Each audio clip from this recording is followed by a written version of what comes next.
সংস্কার তো বিএনপি শুরু, বিএনপির তো জন্মই সংস্কার দিয়ে। প্রেসিডেন্ট জিয়ার 19 দফা কর্মসূচি থেকে শুরু করে ম্যাডাম জিয়ার 2016 সালে ভিশন 2030 এবং আমাদের নেতা জনাব তারেক রহমানের 31 দফা, এটাই তো হচ্ছে সংস্কারের মূল ভিত্তি। বন্ধুগণ, এই সংস্কারের উপর ভিত্তি করে আমরা ইতিমধ্যে এই সংস্কারের 19টা প্রধানের মধ্যে 12টা আমরা একমত হয়ে গেছি, বাকিগুলো আমরা একমত হয়েছি যে সবাই মিলে আমরা সেগুলো একমত হয়ে অতি দ্রুত নির্বাচনের পথে যাওয়াটাই হচ্ছে আমাদের সবচেয়ে বড় বিকল্প।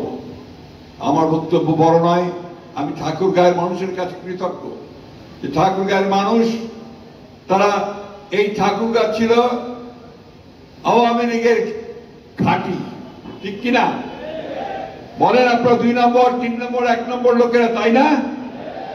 সেই ঘাঁটিকে আপনারা দূর করে দিয়েছেন, সেই ঘাঁটি এখন বিএনপির ঘাঁটি, ঠিক তো? সত্যি কথা বলছি। আপনাদের 1 নম্বর আসন, 2 নম্বর আসন, 3 নম্বর আসন, ইনশাআল্লাহ এই 3টি আসনেই বিএনপি বিপুল ভোটে জয়লাভ করবে। সেইভাবেই দল করে উঠেছে এখন।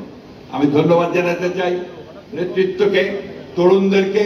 বহু তরুণ নেতা বেরিয়ে এসছে, তাদের নেতৃত্বের কারণে আজকে বিএনপি অত্যন্ত শক্তিশালী হয়েছে।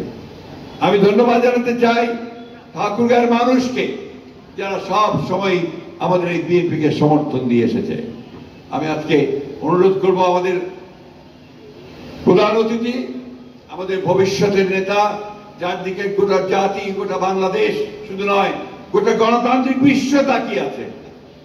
আজকে পৃথিবীর প্রতিটি গণতান্ত্রিক দেশ তারা চায় যে বাংলাদেশে একটা সুষ্ঠু নির্বাচন হোক এবং গণতন্ত্রের নেতা জনাব তারেক রহমান সাহেব সেই নেতৃত্ব দিক।